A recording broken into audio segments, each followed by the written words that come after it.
Baik, kita baca hadis berikutnya. Wa an Aisyah, dari Sayyidah Aisyah radhiyallahu taala anha, qalat, beliau berkata, qala Rasulullah sallallahu alaihi wasallam bersabda, khuliqatil malaikatu min nurin. Malaikat diciptakan dari cahaya, sudah cahaya. Cahaya. Wa khuliqal janu min marijin min narin. Marij itu adalah api yang berkobar. Kobarannya itu kadang ada warna merah, warna kuning, warna biru. Itu marij. Jadi dari kobaran api. Maksudnya dari api. Itu asal jin. Sebagian mengatakan jin ini adalah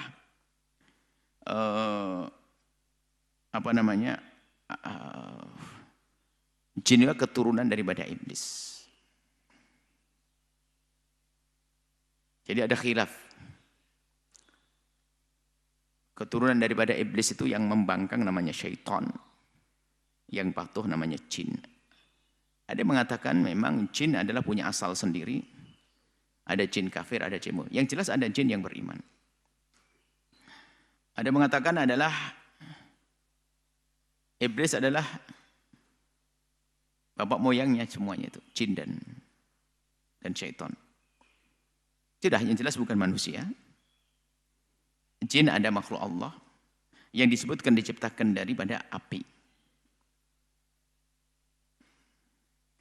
Jin, ada mengatakan jin adalah iblis. Ada mengatakan khilaf dalam hal ini.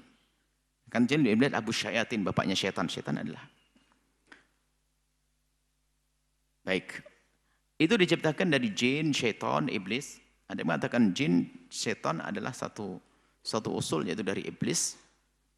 Maka semuanya dari asal satu, dari api. Dari api. Wa khuliqa Adamu mimma wusifa lakum. Kalau Nabi Adam diciptakan dari apa yang telah Allah sifatkan, Allah jelaskan kepada kalian semuanya. Ini berita. Selama kita mendengar bahwasanya kan disebutkan dalam Al-Quran itu,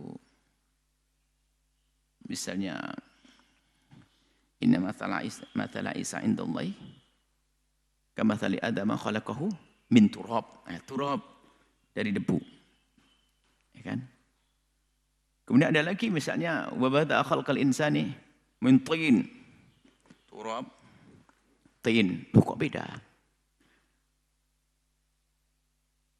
Inna khalaqnahu, ada lagi inna khalaqnahu min tinin lazib.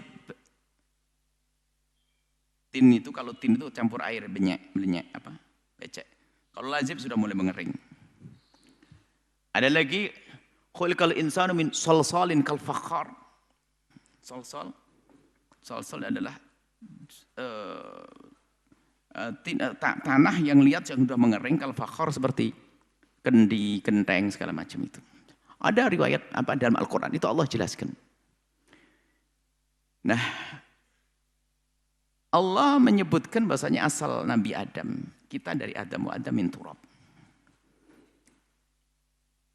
Allah Subhanahu wa taala menciptakan kita dari tidak ada. Setelah itu ditiadakan. Di saat kita diadakan itu berangkat dari semula tidak ada lalu diadakan manusia. Dan diberi kabar asal kita adalah turab. Pembuktiannya gimana? Itu berita, nggak bisa membuktikan. Petunjuknya apa? Enggak. Kita disebabkan dari air mani. Tapi bagaimana air mani dari mbah kita, bapak kita, mbah kita, kemudian Nabi Adam asalnya dari turab itu bagaimana? Allah menjadikan dalil, petunjuk bahwasanya kita itu dari tanah itu suruh melihat daripada dalilnya adalah kematian. Jadi kematian seorang manusia itu adalah dalil akan awal penciptaan manusia. Jadi begini, kalau orang jadi mewujudkan seperti membangun. Kalau kita membangun satu pagar atau tembok itu bangun satu tingkat bawah. 1, 2, 3 ke atas. Kita dari tiada kemudian kita membangun. Coba setelah membangun gimana caranya kalau ingin menghancurkannya? Dari atas dulu, bukan dari bawah kan? Dari atas dulu. Dari atas dulu baru pelan-pelan rontokin satu, akhirnya selesai. Maka Allah memberikan petunjuk dalam Al-Quran dengan bermacam-macam. Dan turabin, tinin lazibin, solsolin, kalfakhar. Itu sudah suruh melihat. Jadi asal manusia itu ya kalau pengen tahu buktinya itu loh. Di saat manusia mati suruh perhatikan. Bangkai kita, manusia itu mayatnya seperti apa. Kan begitu, urutannya itu loh. Urutannya dibalik, kayak bangun. Jadi manusia dalam bentuk utuh. Ya kan, waktu meninggal dunia. Kemudian akan mulai mengeraskan seperti fakhar. Kita itu seperti kering lah, kering. Setelah itu mulai ada bebasahan. Mulai melenyek. Melenyek kita, hancur. Seperti menjadi tin lazib, seperti menjadi adonan. Tin seperti tin lazib, tin keras dulu. Kemudian tin seperti tin tanah yang keras, liat yang keras. Kemudian setelah itu menjadi campur air. Ya kayak lumpur, kan begitu? Setelah kayak lumpur, mulai hilang airnya, menjadi kering kayak debu. Nah itu urutan manusia begitu kembalinya itu. Jadi kembalinya akhirnya menjadi debu. Kalau awalnya debu dulu, turab, dicampur air menjadi lumpur, ya kan? Setelah lumpur dikeringkan menjadi lazib, keras. Kemudian setelah dibentuk menjadi gini, menjadi kalfakhar. Nah itu urutannya begitu. Makanya kalau disebutkan Al-Quran, katanya dari turab. Kenapa kok ada sol-solin kalfakhar? Loh itu proses pembentukannya. Pertama dari tanah dulu, turab. Kemudian Allah beri air, kemudian menjadi lumpur. Setelah lumpur dikeringin, setelah kering, Allah keringkan, kemudian sekering menjadi bentuk kalfakhar. Baru nanti tiupkan roh. Nah ini. Seperti itulah gambarannya. Jadi bahwasanya kita dari turab suruh lihat bahwasanya kalau mati nanti ternyata kita jadi turab. Kalau kita cerita awal gimana pembuktian dari awal? Kita ada air mani. Oh enggak, asalnya itu kita begitu. Asalnya nembah kita Nabi Adam dan kita pun ternyata dalam diri kita juga ada unsur itu. Unsur turabiyah. Kalau mati nanti pada akhirnya jadi turab. Biarpun prosesnya untuk menjadi turab. Jadi begini, awal penciptaan dengan akhir itu sama nanti. Ketemu. Turab tanah, debu. Maju, debu, lumpur kering, sol-sol kalfakhar, ditiupkan roh. Mati, sol kalfakhar dulu, mulai kemudian menjadi lazib, tin yang keras, kemudian menjadi tin yang cair, kemudian kering airnya menjadi debu. Seperti itu manusia. Jadi bukan ini bertentangan, sebagian katanya kata min turab. Kenapa min sol-solim kalfakhar? Kemudian karena dari tinin lazib. Apa ini? Oh enggak paham. Asal manusia suruh melihat. Manusia seperti itu dalam kematian. Inilah yang Allah hadirkan. Maka disebutkan di situ wa khuliqa adamu mimma wusifalakum. Apa yang telah Allah sifatkan? Allah sebutkan tentang penciptaan manusia dari turab. Adam min turab. Kulluna min Adam wa Adam min turab. Nah, ini asal. Tapi masalah asal nggak perlu jadi bahan kesombongan. Maka aneh sekali waktu setan, iblis itu sombong. Khalaqtani min nar. Kau ciptakan aku dari api. Ana khairan minhu. Dari mana? Siapa mengatakan api lebih bagus dari turab? Dan siapa mengatakan turab lebih bagus dari api? Hanya karena kesombongan saja. Siapa mengatakan turab lebih bagus dari api? Atau api lebih bagus dari turab? Maka kesombongan itu akan selalu mengaku sesuatu itu lebih padahal belum tentu. Orang sombong itu begitu. Orang sombong, ya kayak iblis, disuruh tunduk nggak mau, suruh sujud penghormatan nggak mau, malah mengatakan ana khairun minhu. Maka yang suka mengatakan ana iblis, sehingga orang suka mengagungkan anak kesombongan, ana nih ego, ana, iblis, dikit-dikit ana, sehingga ada manhaj anani, manhaj iblisi. Cara hidupnya orang anani, sombong, yang penting aku. Makanya sebetulnya orang sombong itu menggedekan ana. Orang sombong itu menggedekan aku. Dalam istilah Quran, ana menggedekan aku, menggedekan iblis dalam dirinya. Ana khairun minhu. Sehingga orang kalau sering mengana-ana, dia sering mengiblis-ibliskan dirinya. Ana, seperti itu. Rawahu Muslim, hadis diriwayatkan Imam Muslim rahimahullah taala. Kemudian hadis selanjutnya. Ini adalah tentang asal kita, yaitu kakek kita Nabi Adam. Adapun prosesnya pembentukan dari air mani, kemudian menjadi segumpal darah, kemudian menjadi segumpal daging, kemudian jadi terbentuk janin, kemudian 4 bulan ditiupkan roh, ini adalah pembahasan lain. Enggak bertentangan dengan ini. Ini kan proses pembentukan setelah dari asal Nabi Adam. Kita tuh asal dari asalnya sana, turab. Biarpun setelah dari Nabi Adam terus ke bawah adalah dengan cara bertemunya bapak dengan ibu, suami istri hingga turun keturunan sampai hari ini. Baik. Wa anha diriwayatkan juga oleh Sayyidah Aisyah radhiyallahu taala anha qalat, beliau bercerita tentang baginda Nabi. Karena ini adalah tidak satu bab yang khusus tentang masalah tertentu. Jadi namanya manturat, ya bermacam-macam. Macam-macam dimasukkan di dalamnya. Habis bicara ini, bicara ini. Kalau sebelumnya kan tertib bab ini, bab ini, bab ini. Bab tertentu. Ini tidak. Kita bicara tentang asal manusia, asal jin, asal malaikat. Kemudian bicara tentang akhlak Nabi. Kana khuluqu nabiyillahi al-Qur'an. Al-Qur'ana. Akhlaknya baginda Nabi adalah Al-Quran. Bagaimana Al-Quran? Artinya, semua pesan-pesan kebaikan yang ada di dalam Al-Quran sudah dicontohkan oleh baginda Nabi SAW.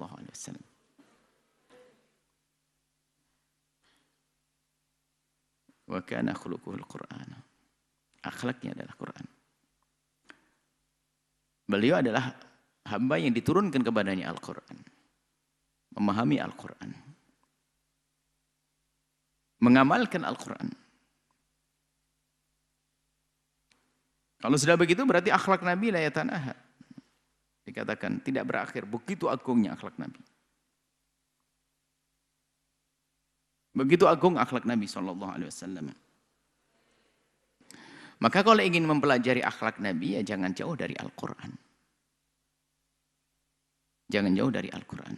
Bahkan sebagian memaknai bahwasanya semua kebaikan-kebaikan yang dilakukan Nabi tidak lain itu adalah penjabaran daripada Al-Quran. Karena baginda Nabi ditutus untuk menjelaskan Al-Quran. Dan semua yang dilakukan Nabi adalah bagian daripada wahyu. Wa ma yantiqu 'anil hawa in huwa illa wahyun yuha. Nabi tidak berbuat kecuali atas petunjuk wahyu. Nabi tidak bertutur kata kecuali petunjuk wahyu. Kalau Nabi menyebutkan tentang kebaikan-kebaikan adalah itu penjelasan dari Al-Quran. Dan tidak akan bertentangan dengan Al-Quran. Baginda Nabi SAW. Baik, teramat luas biasa ini. Amat luas akhlak beliau. Kemudian kita lanjutkan kepada hadis. Roh Muslim fi jumlati haditsin. Ini hadis panjang ceritanya ini. Hadis panjang, cuma dipotong seperti itu, hanya diambil satu poin bahwasanya harus kita sadari bahwasanya akhlak beliau adalah Al-Quran. Makanya kalau orang ingin berakhlak dengan baginda Nabi, ya syaratnya dia harus mendekat kepada Al-Quran.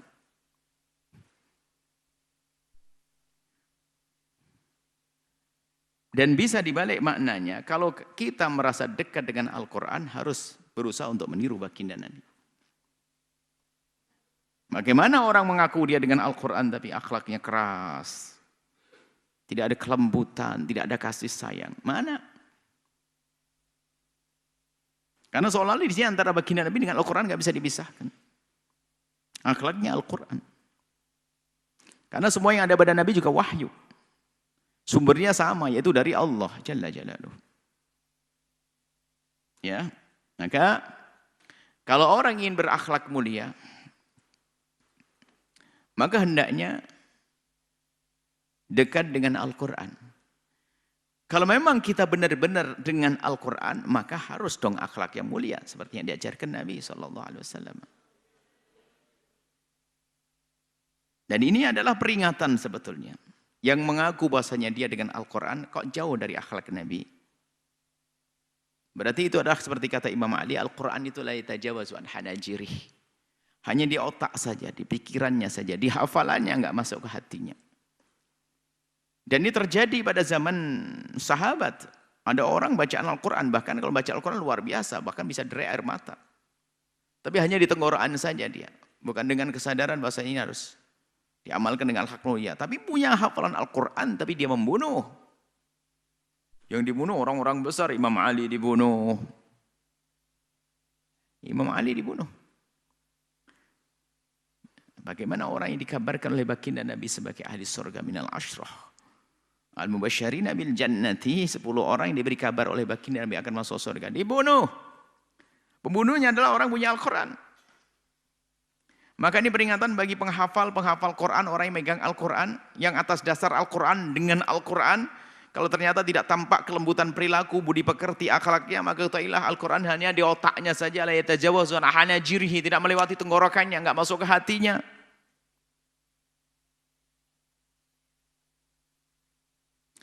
Tidak masuk ke hatinya Al-Quran.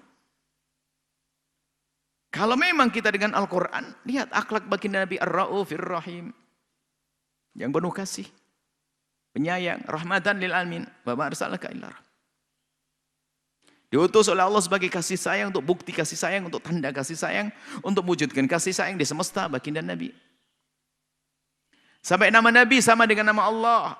Cuman ra'afahnya Allah dan rahmah Allah adalah dzati.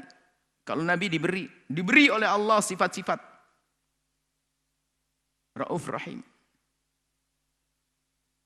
Ini adalah baginda Nabi SAW.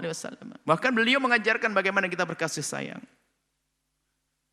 Menjauhkan baginda Nabi sebab-sebab permusuhan di antara kita. Sebab-sebab kebencian. Sebab-sebab pertikaian. Sehingga tidak boleh kita menjual sesuatu yang sudah dijual kepada orang. Tidak boleh menawar sesuatu yang ditawar oleh seseorang. Tidak boleh kita mengadu domba. Tidak boleh kita menyebutkan kejelekan seseorang. Lihat, itu semua adalah dalam rangka untuk mewujudkan keindahan. Akhlak. Sekarang memang ada pada zaman untuk Khawarij. Khawarij itu lihat. Kelihatannya berpegang dengan kitabullah. Bahkan kadang seolah dengan sunnah Rasulullah. Seolah berpegang dengan Allah dan Rasulnya. Tapi apa? Dikit-dikit membunuh. Mengatakan lain kafir. Apa sih konsekuensi dari keputusan kafir itu? Kalau seorang muslim dikatakan keluar dari iman kafir, maka harus dibunuh. Maka Imam Ali itu dibunuh itu karena menurut keyakinan mereka kafir.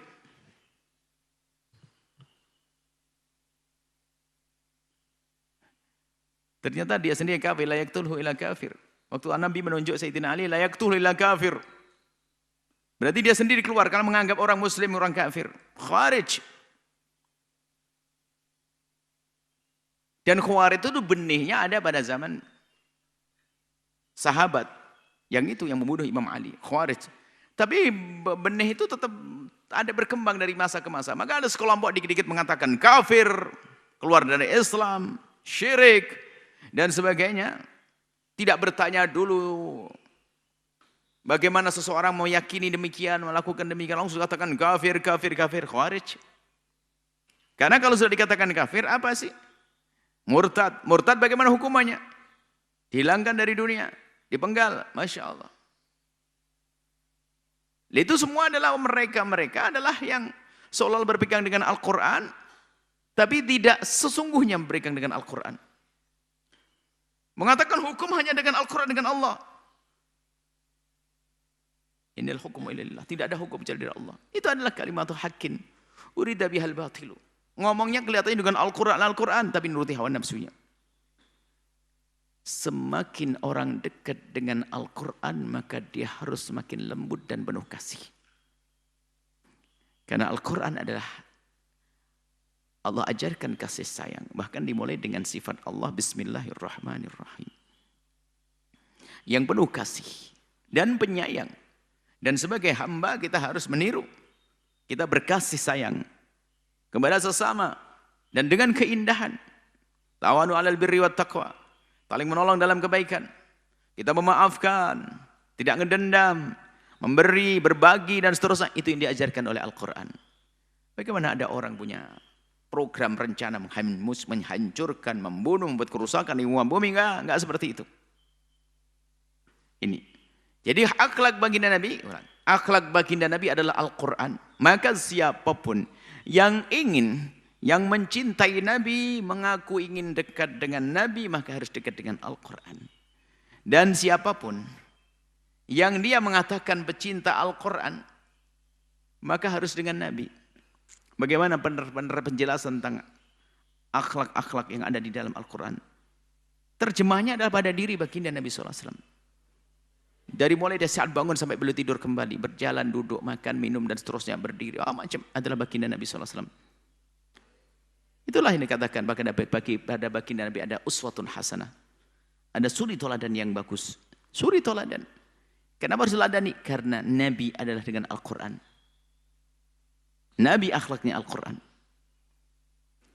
Maka sangat aneh di sana ada orang yang mengingkari semua yang datang dari Nabi, hanya berpegang kepada Al-Quran. Ada pengingkar sunnah. Pengingkar apa yang datang dari Nabi, hanya Al-Quran, Al-Quran saja. Ini menyesatkan, membahayakan. Sebab kelembutan perilaku, akhlak dan sebagainya diambil dari perilaku Nabi, yang itu adalah terjemahan daripada firman-firman. Itulah yang dimaksud Sayyidat Aisyah, kana khuluquhu Al-Quran. Akhlak baginda Nabi adalah Al-Quran. Semoga Allah memberikan kepada kita kecintaan kepada Al-Quran, kecintaan kepada baginda Nabi, mudah mengamalkan Al-Quran, mudah meniru Nabi, akhlak Nabi SAW. Dan semoga Allah menjadikan kita hamba yang saling mencintai karena Allah, memberikan kepada kita segala kebaikan di dunia dan di akhirat. Allahu a'lam bishawab. Setelah Anda menyaksikan video ini, jangan lupa berselawat kepada baginda Nabi Muhammad sallallahu alaihi wa alihi wa sahbihi wasallam.